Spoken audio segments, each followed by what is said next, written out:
नमस्कार। दूरदर्शन के इस कार्यक्रम में आपका स्वागत है। मैं हूं आपके साथ कन्हैया जोशी। उर्दू तहजीब और नफासत की ज़ुबान है। सदियों पूर्व विदेशियों के साथ आई ये ज़बान आज हमारे साथ इस तरह घुल मिल गई है, इस तरह आत्मसात हो गई है कि अब इसे विदेशी नहीं कहा जा सकता। गुफ्तगू अदब में आज हमारे साथ बातचीत करने के लिए उर्दू के युवा साहित्यकार मौजूद है, श्री राहुल शर्मा। राहुल जी ने जामिया मिलिया इस्लामिया यूनिवर्सिटी से उर्दू ज़बान में विशेष कोर्स किया है और वर्तमान में वे शेर व शायरी करते हैं, नज़में लिखते हैं और किस्सा गोई भी करते हैं। राहुल जी, आपका बहुत बहुत स्वागत है कार्यक्रम में। शुक्रिया कन्हैया जी। सबसे पहले आप बताएं, आपका उर्दू भाषा से तारुफ कैसे हुआ, कैसे इसकी तरफ आपका झुकाव हुआ? जी, तारुफ की मैं बात करूं तो बचपन से ही मेरा जो रुझान था वो भाषा की तरफ एक अलग से रहा है। ज़बान की तरफ मैं बहुत पहले से मेरा झुकाव रहा है कि मैं कुछ नई भाषाएं सीखूं या शायरी करूं या कविता करूं। तो सबसे पहली जो मैं आपको बताऊं तो सबसे पहले मैंने जो शुरुआत की, दरअसल मेरी जो शुरुआती तालीम हुई है वो अंग्रेज़ी भाषा में ही हुई है। तो अंग्रेज़ी भाषा में ही मैंने पोइट्री लिखना शुरू किया और जब मैंने पहली कविता महज़ 12 या 13 वर्ष की उम्र में मैंने पहली कविता शुरू की थी, पहली कविता लिखी थी, तो मैंने वो अपनी पहली कविता जो हमारे टीचर मौजूद थे उनको बताया। तो उन्होंने मुझे काफ़ी सराहा कि तुम इस फील्ड में अच्छा कर सकते हो, तुम लिख सकते हो। तो वहीं से फिर मैंने एक शुरुआत की। उसके बाद मैंने फिर हिंदी में भी हाथ आजमाया। उसके बाद हिंदी में भी मैंने कविताएँ कही, कविताएँ मैंने लिखना शुरू किया।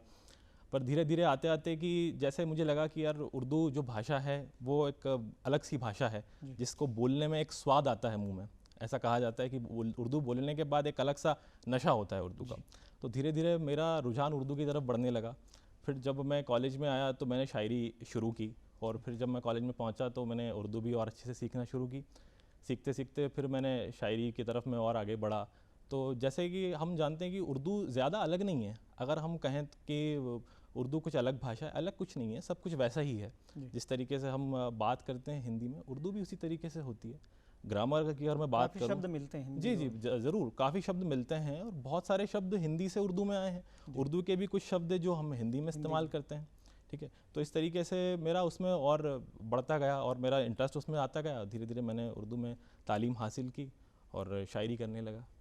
जी, उर्दू भाषा के ज़बान के इतिहास के बारे में कुछ बताएं कि कब इसकी शुरुआत हुई? जी कन्हैया जी, देखिए, अगर हम इसके इतिहास की बात करें या शुरुआत की बात करें तो उर्दू की जो शुरुआत हुई है वो तब से हुई, जैसे अगर मैं मोटा मोटा कहूँ तो आज से 800-900 वर्ष पहले जब हमारे यहाँ विदेशियों के आक्रमण होने लगे, जब हमारे यहाँ कई सारे आक्रमणकारी आए जो अरबी ज़ुबान के साथ में थे या फ़ारसी ज़ुबान में बात करते थे, तो वो लोग जब हमारे यहाँ आए तो जैसे जैसे उन्होंने दिल्ली में अपना मुकाम हासिल किया, दिल्ली में अगर वो पहुँचे तो जिस तरह से दिल्ली में उनके साथ में लश्कर भी थे, उनकी सेनाएं भी उनके साथ में आई थी। तो जब सेनाओं के लोग थे तो जाहिर सी बात है जब कोई हमारे यहाँ आता है तो उनको भी हमारी भाषा कुछ ना कुछ सीखनी पड़ती है और अगर वो आ रहे हैं तो हमें भी उनकी भाषा सीखनी पड़ेगी अगर हमको उनसे गुफ्तगू करनी। कल्चर है एक दूसरे को, जी, कल्चर एक दूसरे को इन्फ्लुएंस करता है, हमेशा से ये होता है कि हमारे भारत में कई सारे कल्चर आए, कई सारे रीति रिवाज आए, कई सारे धर्म आए और सब एक तरह से जज्ब हो गए। तो इसी तरीके से उर्दू की शुरुआत भी इसी तरीके से हुई। अब उर्दू में आप देखिए कि जो हिंदी की बात अगर मैं कर लूँ तो मेरा एक शेर मुझे याद आता है कि जो मैंने एक काफ़ी पहले कहा था, तो मुझे शेर याद आता है, मैं थोड़ा सा दर्शकों को बता दूं कि जो माँ ने बतलाया मौसी भी वो बतलाती है। जी, शेर देखिएगा आप कि जो माँ ने बतलाया मौसी भी वो बतलाती है, हिंदी वाले इत्रों से उर्दू की खुशबू आती है। क्या बात है, हिंदी वाले इत्रों से उर्दू की खुशबू आती है।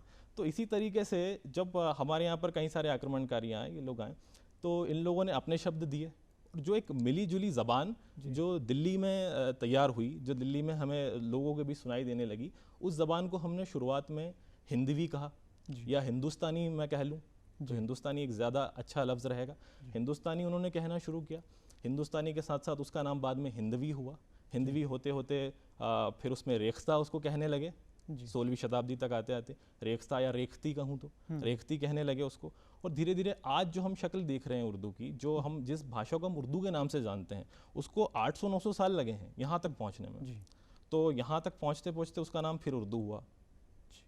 और देखिए, उर्दू अगर मैं कहूँ तो एक सिंपल एक ऐसी ज़बान नहीं है कि जिसमें सिर्फ एक ही तरह की है या जिसमें उर्दू ही है। अब उसके रस्मुल ख़त की बात कर लें हम कि उर्दू किस तरह से लिखी जाती है, तो उर्दू का जो रस्मुल ख़त जिसे हम स्क्रिप्ट कहते हैं, जी। है ना, हिंदी में जो हमारी देवनागरी है, जी। इसी तरह से उर्दू में अगर मैं कहूँ तो उर्दू का जो रस्मुल ख़त होता है वो फ़ारसी होता है।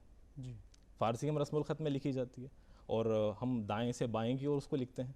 जैसे हिंदी तो हमें बाएं से दाएं की ओर लिखी जाती है, पर जो उर्दू है वो दाएं से बाएं की ओर लिखी जाती है। ठीक है, तो इस तरीके से फ़ारसी रस्मुल ख़त वहाँ से लिया गया है। और ऐसे शब्दों की बात करूँ तो मुझे इफ़ेक्ट नज़र आता है फ़ारसी का और अरबी का उर्दू में, क्योंकि कई सारे ऐसे शब्द हैं, जैसे अब बात कर लें, जैसे मैं फिर हम बहुत, एक शब्द होता है फिर दोबारा, उसको हम बहुत बोलते हैं। हाँ। ठीक है ना, हम रोज़मर्रा की ज़िंदगी में उसको घुल मिल गए हैं शब्द, घुल मिल गए हैं, एग्जैक्टली।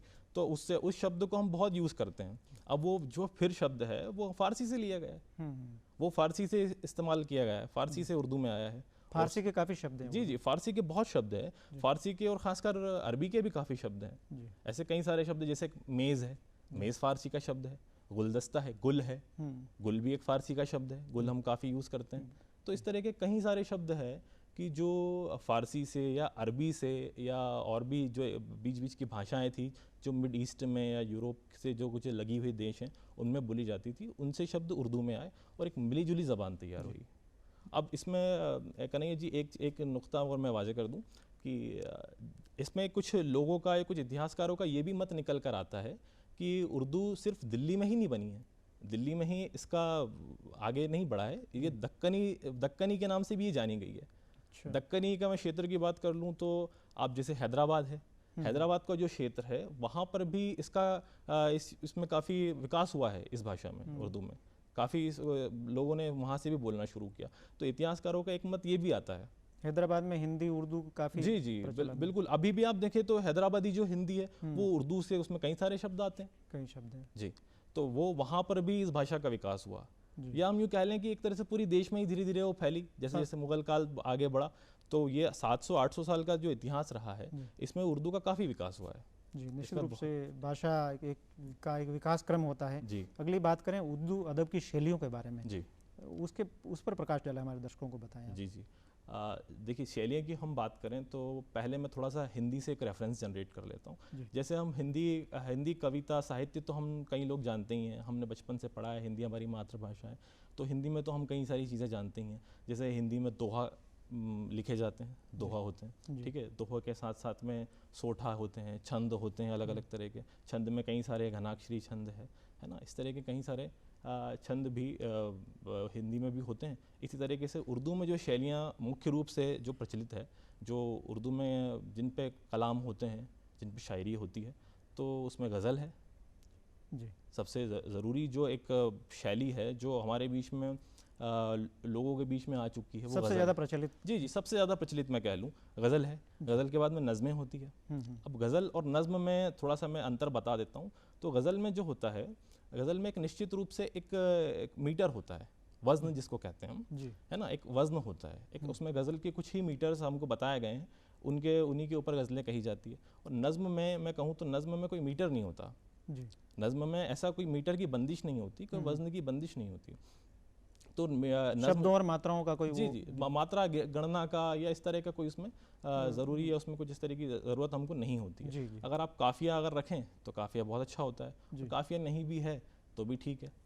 पर नज़्म की एक ख़ास बात होती है कन्हैया जी, नज़्म की ख़ास बात ये होती है कि नज़्म में जज्बात इतने प्रबल होते हैं, जज्बात इतने अच्छे होते हैं कि वो जज्बात हमको सीधे दिल पर आके ठक्के से लगते हैं। इस पे कोई मीटर का कोई मीटर का कोई काम नहीं होता। अब देखिए, अभी कुछ दिनों पहले मैंने अशोक चक्रधर साहब का आपने नाम सुना होगा। अशोक चक्रधर साहब को बहुत आज बहुत मकबूल है, वो पूरे भारत में उनका बहुत नाम है। उनकी मैंने एक नज़्म पढ़ी तो वो मैं अपने दर्शकों के साथ साझा करना चाहूँगा। बिल्कुल बताइए। जी, तो अभी जैसे कोरोना काल निकला है तो उसी के ऊपर उन्होंने एक नज़्म कही है, काफ़ी वो प्रचलित भी हुई, तो उस नज़्म को मैं बता देता हूँ। नज़्म का जो उन्वान है, जो शीर्षक है, वो है नन्ही सच्चाई। जी, नज़्म कुछ इस तरह से है कि डॉक्टर मित्र हमारे स्वर्ग सिधारे, डॉक्टर मित्र हमारे स्वर्ग सिधारे, असमय मर गए, असमय मर गए, सांत्वना देने हम उनके घर गए। डॉक्टर मित्र हमारे स्वर्ग सिधारे, असमय मर गए, सांत्वना देने हम उनके घर गए। उनकी नन्ही सी बिटिया जो भोली अनजान थी, उनकी नन्ही सी बिटिया भोली अनजान थी, जीवन मृत्यु के संबंध से, जीवन मृत्यु से अनजान थी। उनकी नन्ही बिटिया भोली नादान थी, जीवन मृत्यु से अनजान थी। हमेशा की तरह द्वार पर आई, हमेशा की तरह द्वार पर आई, देखकर मुस्कुराई, हमेशा की तरह द्वार पर आई, देखकर मुस्कुराई और बोली, अंकल भगवान जी बीमार है ना, अंकल भगवान जी बीमार है ना, पापा गए हैं देखने, ओह, पापा गए हैं देखने। वाह, देखिए आप खूबसूरती है बड़ी। खूबसूरती, देखिए आप जज्बात देखिए किसी नज़्म के। तो इस तरीके से नज़्म भी होती है। फिर और भी अगर मैं शैलियों की बात करूं तो मरसिया भी कहे जाते हैं जी। मरसिया ख़ास तौर पर जब कहे जाते हैं कि जब किसी कोई गुज़र जाता है तो मरसिया तब उसकी याद में या एक हम खैर अकीदत की तरह एक जो हम उनको ऑनर देते हैं, दुख की भावनाएं जी जी, दुख की भावना उसमें व्यक्त करते हैं। और किसी जो व्यक्ति जो गुजर चुका है उससे आपकी क्या आपके जज्बात उससे जुड़े हुए थे, जी। उस बारे में मरसिया कहा जाता है। ठीक है, तो मरसिया भी काफ़ी प्रचलित है, नज़्म भी है, गज़ल भी है, कतात भी होते हैं। अच्छा जी, कतात भी होते हैं। कतात की जैसे बात निकली है तो मुझे एक बहुत मशहूर शायर हैं जो इस वक्त सोशल मीडिया पे काफ़ी प्रचलित हो रहे हैं, जी। उनका मैं नाम बता दूं, जॉन एलिया साहब। जी। जी, तो जॉन एलिया साहब के कतात बहुत मशहूर हुए हैं। जॉन एलिया साहब के कतात अभी भी इतने मतलब सोशल मीडिया में मैं देखता रहता हूँ कि कई सारे उनके कतात निकल कर आते हैं। अच्छा, ठीक है, तो उनका एक कतात में ज़रा दर्शकों बिल्कुल दर्शकों के सुनाइए। साथ साझा कर दूँ। उनका एक कतात है कि शर्म, वहशत, झिझक, परेशानी, शर्म, वहशत, झिझक, परेशानी, नाज से काम क्यों नहीं लेती, वाह, नाज से काम क्यों नहीं लेती, आप वो जी मगर ये सब क्या है, आप वो जी मगर ये सब क्या है, तुम मेरा नाम क्यों नहीं लेती। वाह, देखिए आप, बहुत बढ़िया। ये इस तरह के रैंडम शेर उनके काफ़ी प्रचलित हैं। जी ऐसे कई शायर हैं जिनके रैंडम शेर से जिनके कतात है बहुत प्रचलित हुए हैं। जी जी, बहुत बढ़िया। राहुल जी, आप हमारे देश और विदेश में कई नामी शायर हुए हैं उर्दू के, जी, तो आपके पसंदीदा कौन है, उनके बारे में कुछ आप बताएं। जी, जी। देखिए, मेरे पसंदीदा शायरों में तो जिनका मेरे ऊपर काफ़ी शुरू से काफ़ी प्रभाव रहा है, जिनको देखकर मैं शायरी करना सीखा हूँ, जिनकी किताबें मैंने पढ़ी है, जिनके बारे में मुझे थोड़ा बहुत जानकारी मैं रखता हूँ, तो उनमें सबसे पहला नाम आता है मिर्ज़ा असदुद्दीन साहब गालिब का। गालिब एकमात्र मुझे ऐसे शायर नज़र आते हैं, जब मैं अदब की बात करता हूँ, जब मैं शायरी की बात करता हूँ, तो गालिब मुझे एकमात्र ऐसे शायर नज़र आते हैं कि जिन्होंने ख़ुद का एक तरह से कहते हैं कि मजाक उड़ाया है। अब देखिए, ये बात बहुत मुश्किल होती है, ये खुद के ऊपर आया, खुद के ऊपर कोई तंज करना, खुद के ऊपर तंजो मज़ा बनाना, ये कर पाना बहुत मुश्किल होता है। सब नहीं कर पाते हैं ये सब नहीं कर पाते हैं, ये बहुत कम शायर कर पाए हैं, और ख़ासकर कहूँ तो मैं गालिब ही ये कर पाए। ठीक है, जैसे उनका एक गालिब का मुझे एक शेर याद आता है कि है अब इस मामूर में कहते गमे उल्फत असद, है अब इस मामूर में कहते गमे उल्फत असद, हमने माना कि दिल्ली में रहे पर खावेंगे क्या। जी, और भी शायरों की मैं बात करूँ तो मेरे पसंदीदा शायरों में मीर तकी मीर भी आते हैं, अहमद फराज साहब आते हैं, और जॉन एलिया साहब तो है ही हैं, जो पुराने शायरों में रहे हैं, जिनका हिंदुस्तान से ताल्लुक़ रहा है, उन लोगों में काफ़ी पसंद करता हूं। फराज भी काफ़ी लोकप्रिय जी रहे जी, हैं। पसंद फराज साहब जो है, अहमद फराज, काफ़ी लोकप्रिय रहे हैं। इनका अगर आप कुछ सुनाए जी दर्शकों जी, के मैं लिए। एक शेर जो मुझे काफ़ी इनका पसंद है वो मैं अर्ज़ कर देता हूँ कि अब के अगर हम बिछड़े तो फिर ख्वाबों में मिले, अब के अगर हम बिछड़े, अब के अगर हम बिछड़े तो फिर ख्वाबों में मिले, जिस तरह सूखे हुए फूल किताबों में मिले, वाह, जिस तरह सूखे हुए फूल किताबों में मिले। जी, अहमद फराज साहब। जॉन एलिया साहब का मैं थोड़ी सी जिक्र कर देता हूँ। जॉन एलिया साहब मुझे काफ़ी पसंद रहे हैं, और आजकल के युवा जितने भी शायर हैं जो उर्दू से ताल्लुक़ात रखते हैं, जो उर्दू पढ़ते हैं, जो शायरी से वाबस्ता हैं, उन लोगों के लिए जॉन एलिया आप मानिए कि मतलब कुछ और ही हैं। जॉन एलिया को वो एक तरह से पूछते हैं। जॉन एलिया बहुत अच्छे शायर रहे हैं। तो जॉन एलिया का एक शेर मुझे बहुत पसंद है, वो मैं यहाँ आपको बताना चाहता हूँ, थोड़ा जिक्र कर दूँ उसका। अब उन्होंने उस शेर का मैं थोड़ा सा पहले से मौजूद आपको बता देता हूँ कि आजकल देखिए एक माहौल सा चल गया है ना। माहौल किस तरह का कि जहाँ एक दूसरे से बात कर पाना या मेरी बात दूसरे तक पहुँच पाना, दूसरी बात मुझ तक पहुँच पाना एक बहुत मुश्किल हो चुका है। हम करीब तो हैं, हम टेलीफोन के माध्यम से, फ़ोन से, इंटरनेट से, सोशल मीडिया से करीब तो हैं, पर बात कर पाना या अपने जो दिल की बात होती है वो बता पाना बहुत मुश्किल हो गया है। अगली बात करें कि किसी भी ज़बान में तलफ़ुज़ का बड़ा योगदान जी होता जी है। जी तो कन्हैया जी। उर्दू के नज़रिए से बात की जाए तो इसमें कितना महत्व है तलफ़्फ़ुज़ का? तलफ़्फ़ुज़ का, जी जी। देखिए तलफ़्फ़ुज़ के का इतना तलफ़्फ़ुज़ देखिए किसी भी भाषा के लिए किसी भी ज़बान के लिए, देखिए ज़बान की अगर मैं बात करूँ तो भाषा होती है, तो भाषा किन चीज़ों से मिलकर बनी होती है? हम उसको लिखते हैं, पढ़ते हैं और बोलते हैं। भाषा का यही हमारे लिए उपयोग है कि जी, हम उसमें कुछ लिख सकें, लिख है ना? सकें लिख कर मैं किसी को देता या हूँ। अपनी भावनाएँ दूसरों तक पहुँचा सकें। एग्जैक्टली भावना हम किसी के तक पहुंचा सकें, तो भाषा का यही महत्व होता है। तो जब हम कोई चीज़ लिखते हैं, ठीक है, तो उसको लिखने के बाद उसको अगर कोई पढ़ने वाला होता है, अगर वो उसको किसी गलत तरीके से पढ़ रहा है, अगर उसको सही तरीके से नहीं पढ़ा गया, अर्थ का अनर्थ हो जाता है। अर्थ का अनर्थ हो जाता है। बिल्कुल। अब देखिए मैं इसमें ज़रा सा एक मैं एग्जांपल इसमें देता हूँ। डॉक्टर साहब दवा खाने गए, डॉक्टर साहब दवा खाने गए, डॉक्टर साहब दवा खाने गए। हाँ, बस थोड़ा सा। देखिए आप, अब एक नुक्ते की ज़रूरत है, एक नुक्ता इसमें इधर से उधर है। हाँ, दवा खाने गए, दवा खाने दवा गए। खाने गए। अब दवा खाने गए मतलब क्लिनिक पे गए हैं। हाँ, अब दवा खाने गए मतलब हाँ, दवा लेने खुद के लिए दवा लेने। खुद के लिए दवा लेने गए हैं। अब देखिए एक आप सिर्फ नुक्ते से दोनों बहुत जी अंतर जी आ गया। एक नुक्ते से, एक बोलने के अंदाज से, एक तलफ़्फ़ुज़ से, कुछ उच्चारण से कितना अर्थ बदल गया है। दवा खाना और दवा खाने, बहुत बहुत सही बहुत बहुत कि आप परिवर्तन आ अगर गया। उच्चारण सही नहीं है तो आप जी जी उच्चारण सही नहीं है तो फिर वो सब भाषा का अर्थ का अनर्थ हो जाता है। अब जैसे इसमें इस तरीके एक शब्द और मुझे अरबी से और उर्दू से एक शब्द मुझे एक याद आ रहा है। उस शब्द का मतलब, जैसे एक शब्द होता है गाली, गाली अब शब्द जिसको हम कहते हैं गाली। अब उसी में अगर मैं नुक्ता लगा देता हूँ, है ना, अगर उसको मैं गाली कह देता हूँ, तो गाली का मतलब होता है खूबसूरत, समझदार आदमी। पूरा विपरीत अर्थ हो गया। विपरीत अर्थ हो गया सिर्फ एक नुक्ते के अर्थ से, गाली और गाली।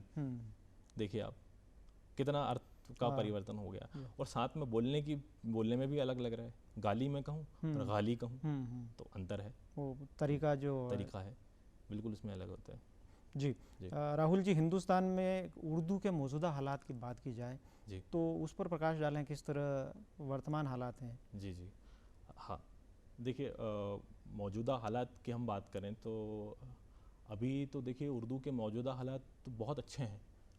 अभी जितना मतलब पहले जो ये 100-200 साल का है, 400 साल का एक इतिहास उर्दू का रहा है, 800 साल में भाषा बनी है, तो उस दौरान तो उर्दू इतनी इन्फ्लुएंस में नहीं थी। पर जिस तरीके से हमारी फिल्म इंडस्ट्री है, जो हिंदी फिल्म इंडस्ट्री है, उन्होंने उर्दू का बखूबी इस्तेमाल किया है।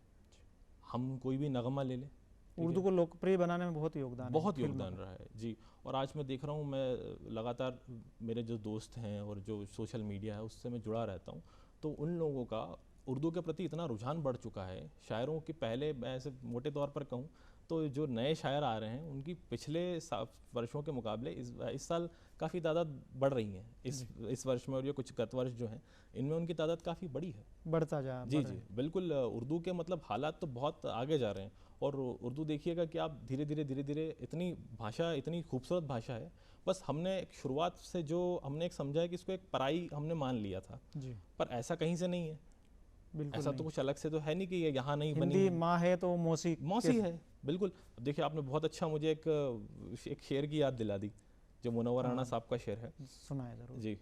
उनका इस तरह से शेर आता है कि हाँ, मैं माँ के गले लगता हूँ तो मौसी मुस्कुराती है, माँ के गले लगता हूँ तो मौसी मुस्कुराती है, मैं उर्दू में शेर कहता हूँ हिंदी मुस्कुराती है। वाह, क्या खूबसूरत है।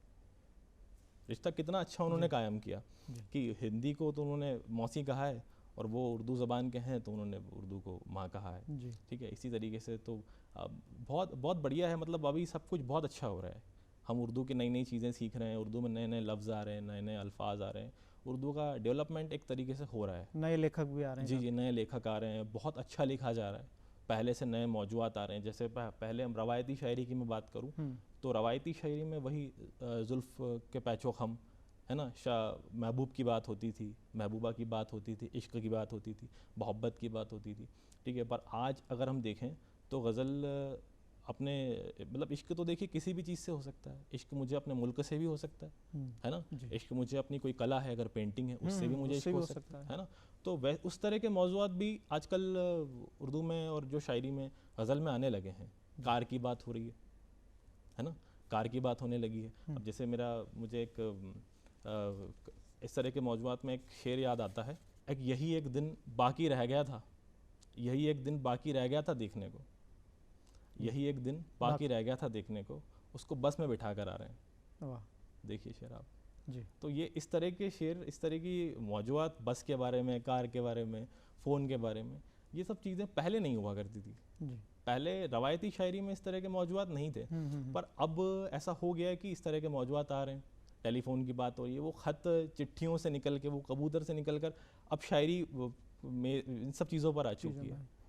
जी, जो सभ्यता के साथ जो नई चीज़ें इन्वेंट हुई है, जी जी बिल्कुल, वो नई उसमें घुस गई है, जो उसमें टेक्नोलॉजी का उसमें जी आया है। जी ज़रूर। अच्छा, अगले सवाल की बात करें। अब आपने जैसा कहा कि नए शायर, नए लेखक भी काफ़ी उर्दू के आ रहे हैं, तो मौजूदा शायरों में आपको कौन ज़्यादा पसंद है, कौन ज़्यादा संभावनाशील लगता है? अच्छा, देखिए हालांकि तो मैं कहूँ तो सभी बहुत अच्छे हैं, बहुत अच्छा लिखा जा रहा है ना। जितने भी शायर हैं अभी, जिनको मैं काफ़ी देखता रहता हूँ, उन लोगों में काफ़ी सभी बहुत बढ़िया हैं। उनमें सबसे पहला नाम अगर मैं इस तरह से लूँ कि जो मेरे बड़े हैं, जिनसे मैंने काफ़ी सीखा है, जिनको मैं काफ़ी सराहता हूँ, जिनकी शायरी में पढ़ता हूँ, तो उनमें वसीम बरेलवी साहब काफ़ी मुझे अच्छे लगते हैं। वसीम बरेलवी साहब का बहुत उनका कलाम जो है बहुत डाइवर्सिफाइड है।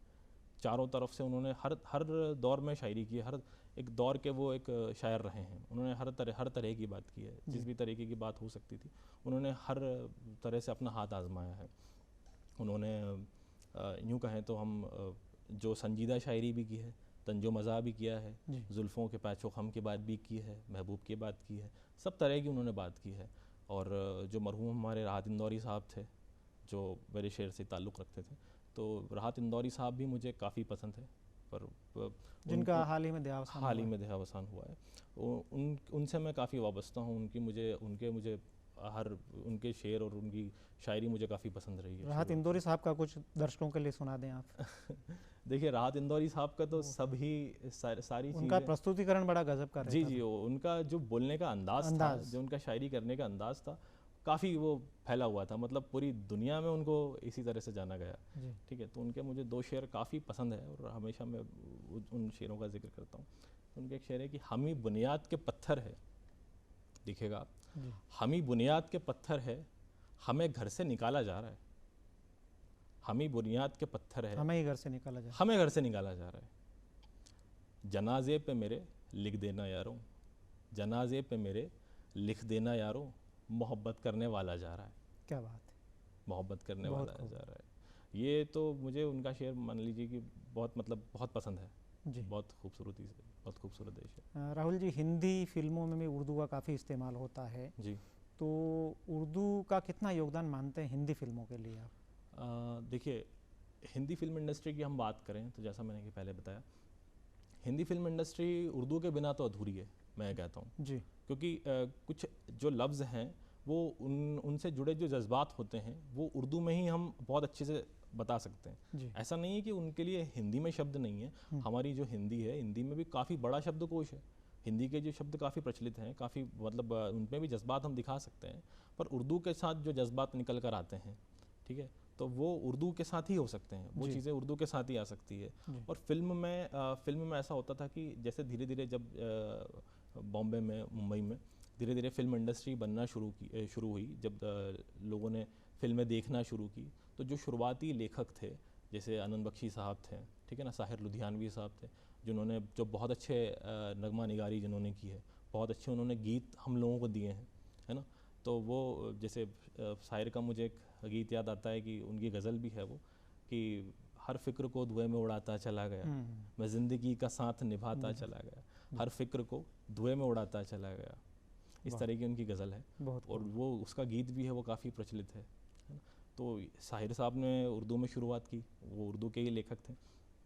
इस तरीके से आनंद बख्शी साहब थे, है ना, उन्होंने भी बेखुदी का बड़ा सहारा है, बेखुदी का बड़ा सहारा है, लोग मरते हैं मौत आने से, हमको तो इस ज़िंदगी ने मारा है।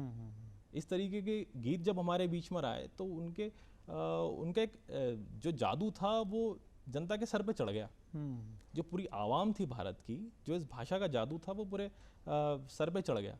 अब आप देखिए इस जगह, अगर मैं ये नहीं कह रहा हूँ कि गलत है, पर अगर इस जगह कोई और ज़बान को आप रख के देख लीजिए, अगर कोई और ज़बान होती तो मेरे ख्याल से शायद वो इतना लोगों को प्रभावित नहीं कर पाती। ये ज़बान अपनी सरलता के कारण लोगों में बहुत जी जी, सरलता और एक जज्बात जो बिल्कुल प्रस्तुत बिल्कुल, होते हैं। जी जी, जज्बात निकल कर आते हैं तो वो इस भाषा में सबसे बढ़िया आते हैं। जी जी, फोनेटिक्स की बात करें तो फोनेटिक्स भी इन चीज़ों में काफ़ी, उर्दू में काफ़ी बढ़िया फोनेटिक्स भी हमको देखने को मिलता है। राहुल जी, चलते चलते अंत में आपने काफ़ी नज़में लिखी है, जी। शेर लिखे हैं, कुछ जी, सुना दें आप हमारे दर्शकों के लिए। हाँ, मैं अभी अपनी कुछ ताज़ा गज़ल की मैं बात कर लूँ, एक दो मैंने अभी गज़लें कही हैं, तो उसमें ऐसा है कि एक शेर मैं बता दूँ। जितने अच्छे होठ थे उसके उतनी अच्छी बातें थी, जितने अच्छे होठ थे उसके उतनी अच्छी बातें थी, बातें करते कटती रातें कितनी अच्छी रातें थी। वाह। बातें करते कटती रातें कितनी अच्छी रातें थी। ऐसा एक शेर है। एक दूसरे कुछ गज़ल के मुझे शेर याद आ रहे हैं, जहाँ जहाँ से मुझे याद आ रहे हैं मैं पढ़ता हूँ कि बिछड़े भी तो उस लड़की से क्या बिछड़े, बिछड़े भी तो उस लड़की से क्या बिछड़े, मछली जैसे दरियाओं से जा बिछड़े। वाह। मछली जैसे दरियाओं से जा बिछड़े, सूरज तेरे इंतज़ार में डूब गया, सूरज तेरे इंतज़ार में डूब गया, चांद सितारे टूट टूट कर आ बिछड़े। वाह। सूरज तेरे इंतज़ार में डूब गया, चांद सितारे टूट टूट कर आ बिछड़े। अगला शेर पढ़ता हूँ कि जंगल में यूं चरते चरते दो आहू, आहू हम कहते हैं जो हिरन होता है, अच्छा, उसको उर्दू के लिए उसमें लफ्ज़ है आहू। जंगल में यूं चरते चरते दो आहू, तीर लगा तो जान से दोनों जा बिछड़े, तीर लगा तो जान से दोनों जा बिछड़े। सुनो, आखिरी शेर इसका जो मख्ता है वो पढ़ता हूँ। सुनो कभी जो हम दोनों को बिछड़ना हो, सुनो कभी जो हम दोनों को बिछड़ना हो, दिल राहिल का तेरे दिल से ना बिछड़े, दिल राहिल का तेरे दिल से ना बिछड़े। वाह, बहुत खूब। दर्शकों, ये थे उर्दू के युवा साहित्यकार राहुल शर्मा। अगले कार्यक्रम में आपसे फिर मुलाकात होगी, तब तक के लिए नमस्कार।